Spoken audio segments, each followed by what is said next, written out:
पर्यावरण शिक्षा विषय में जलीय पारितंत्र में आज हम झीलें और नदियों के बारे में पढ़ेंगे।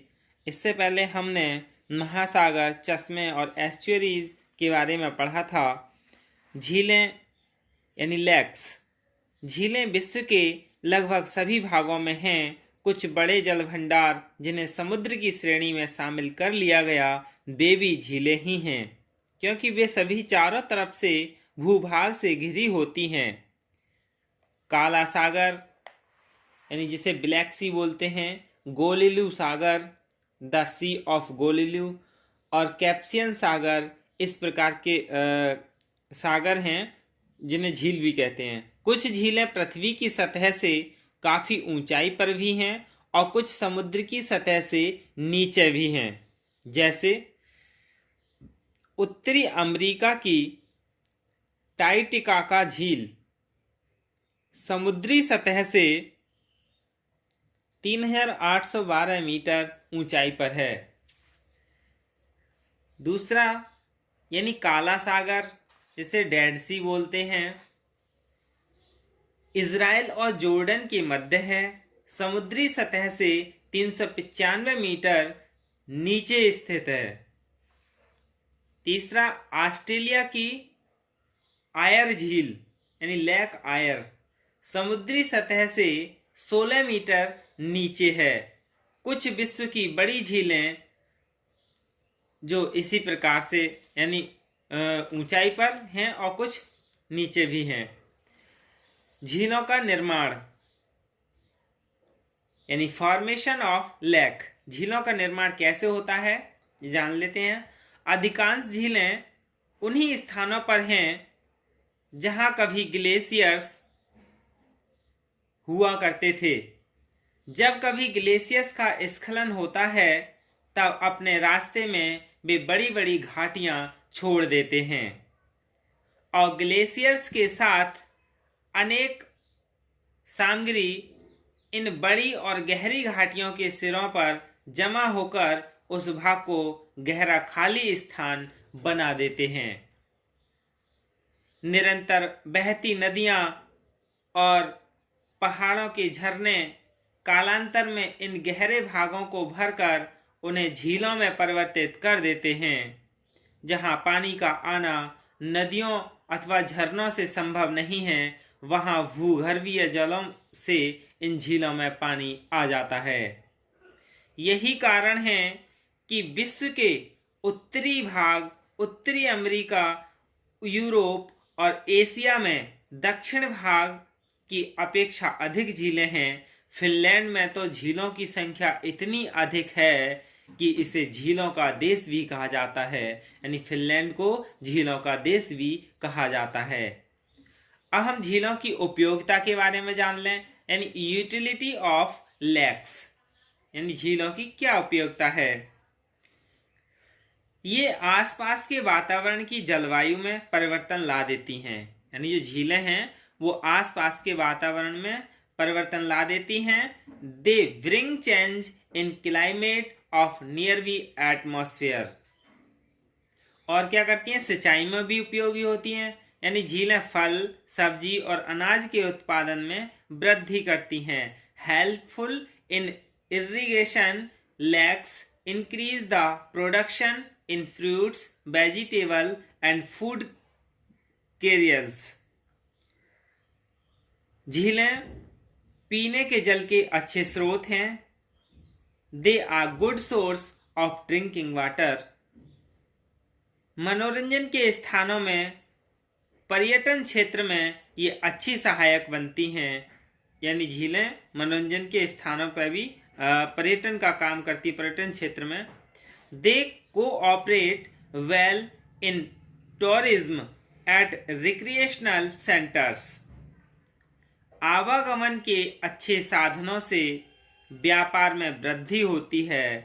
Trade is increased due to good means of transportation. अब हम झीलों में आवास के बारे में पढ़ लें, यानी द लेक हैबिटेट्स। झीलें स्वयं अपनी छोटी सी अलग ही दुनिया बनाती हैं। यानी झीलों में यानी lakes create their little world separately of their own. झीलें यानी इनमें पानी के अनेक पौधे विभिन्न शक्लों तथा साइजों में रहते हैं। They cater water plants of all sizes and shapes. जलीय पौधे झीलों में सतह पर, मध्य में और तले में पैंदे पर रहकर अनेक जलीय जंतुओं को भोजन उपलब्ध कराते हैं।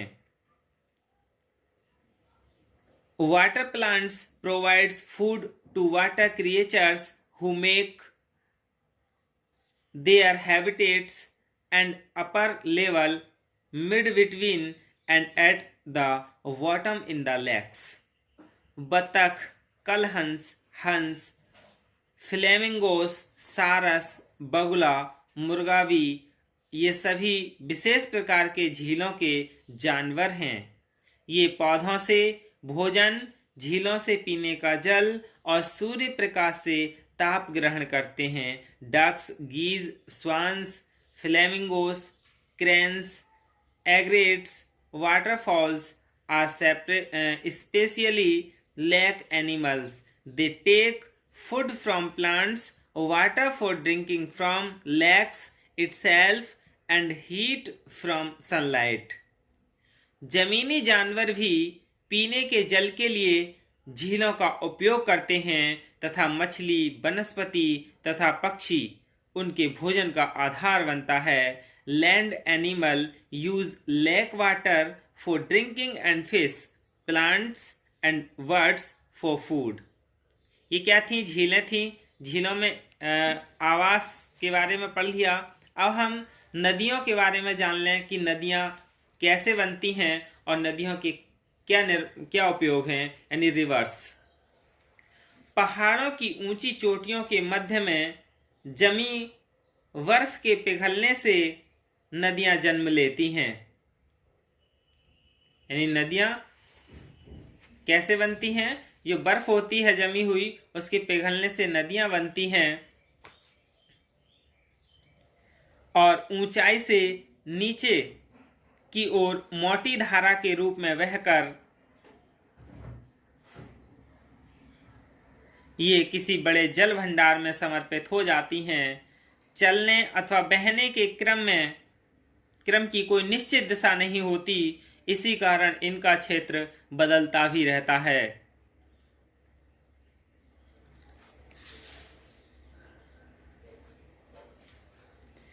कुछ नदियां बहुत छोटी भी होती हैं और वे तेज गर्मी में सूख जाती हैं। अन्य नदियां बहुत लंबी होती हैं और वर्ष पर्यंत निरंतर बहती रहती हैं। अपने साथ लाई उपजाऊ मिट्टी को तल पर छोड़ देती हैं, लेकिन वहीं बहकर आई रेत, बजरी, कंकड़ और बड़े बड़े पत्थर तथा शिलाओं को किनारे पर एकत्रित कर पाल भी बना लेती हैं। इनसे नदियों का बहाव निरंतर एक निश्चित क्रम में हो जाता है। नदियों की निर्माण प्रक्रिया, स्ट्रक्चरल स्ट्रेटेजी ऑफ रिवर्स। नदियों के निर्माण की प्रक्रिया बहुत सरल और सहज है। क्यों? क्योंकि नदियों में जल वर्षा यानी रेनफॉल्स, झीलों यानी लेक्स, झरनों यानी स्प्रिंग्स, पिघली हुई बर्फ, मेल्टेड आइस और हिमपात यानी स्नो से एकत्रित होते हैं। जब यह एकत्रित जल सीमा से अधिक हो जाता है तो धारा के रूप में बहने लगता है। विश्व में छोटी बड़ी अनेक नदियां हैं। सबसे लंबी नदी नील नदी है जो अफ्रीका में है, 6,650 किलोमीटर लंबी है। और अमेजन नदी जो दक्षिण अमेरिका में है, यानी साउथ अमेरिका में, 6,437 किलोमीटर लंबी है। भारत की पवित्र गंगा नदी की लंबाई का स्थान विश्व में 28वां है जो 2655 किलोमीटर लंबी है। नदियों के विशेष कार्य and characteristics functions of reverse. प्राणी मात्र के लिए जल ही जीवन है। यानी नदियों के विशेष कार्य क्या हैं? यानी पानी की पूर्ति करते हैं। प्राणी मात्र के लिए जल ही जीवन है। Water is life. चूंकि नदियां जल को एक स्थान से दूसरे स्थान तक ले जाती हैं, इसलिए यह अनगिनत पौधों, प्राणी जगत मनुष्यों को जीवन प्रदान करती हैं। नदियों की भूमिका इस प्रकार बहुमूल्य ही नहीं बल्कि विविध रूप में भी हैं। नदियाँ शताब्दियों से परिवहन का अच्छा साधन रही हैं, यानी नदियाँ परिवहन का भी अच्छा साधन रही हैं। Rivers have been a great source of transportation since countries. नदियाँ अपने साथ उपजाऊ मिट्टी लाती हैं, इसलिए अन्न तथा अन्य फसलों के उत्पादन में बहुमूल्य भूमिका निभाती हैं। Rivers carry fertile soil with them as such they play a valuable role in production of cereals and other crops. ये ऊर्जा के स्रोत के रूप में भी उपयोगी हैं, यानी नदियाँ। इनके ऊंचाई से गिरने से विद्युत उत्पादन होता है। They are also useful as the energy source. Their fall from high altitudes में प्रोड्यूस लाइट। नदियों के जल के भूगर्भ में जमाने पर यानी भूगर्भ में समाने पर भूगर्भ जल का स्तर बढ़ता है, यानी जहाँ जिस क्षेत्र से नदियाँ निकल जाती हैं उस जमीन में जल स्तर क्या है, बढ़ जाता है। Ground water height increase of absorbing the river water into the underground. नदियाँ ही झरनों का कारण बन जाती हैं, इसका विपरीत भी सही है, यानी reverse give rise two springs, it's converse is also true. नदियों में जल जीवन यानी लाइफ इन रिवर्स। नदी के तेज बहने पानी में जल जीवों की संख्या लगभग नगण्य ही रहती है, पर जब बहुत बड़ी मोटी धारा मैदानी भागों में से गुजरती है तब वहाँ नदियों का पाट कई कई किलोमीटर तक फैल जाता है, जो बाढ़ यानी फ्लूड्स का कारण बनती है। बाढ़ के पानी के उबरने से काफ़ी स्थानों पर झील यानी लेक्स जैसे भाग बन जाते हैं जिनमें मछली उत्पादन होता है। किन्हीं किन्हीं स्थानों पर ऐसे बड़े भाग कृत्रिम रूप से तैयार कर लिए जाते हैं जिनमें नदियों के पानी को एकत्रित कर वर्ष भर मछली तथा अन्य जल जीव पाल लिए जाते हैं। इनका व्यापारिक उपयोग होता है। मछली के अलावा मगर यानी क्रोकोडाइल्स, कछुआ यानी टर्टोइस मुख्य हैं। इनका जीवन मछली ही होता है।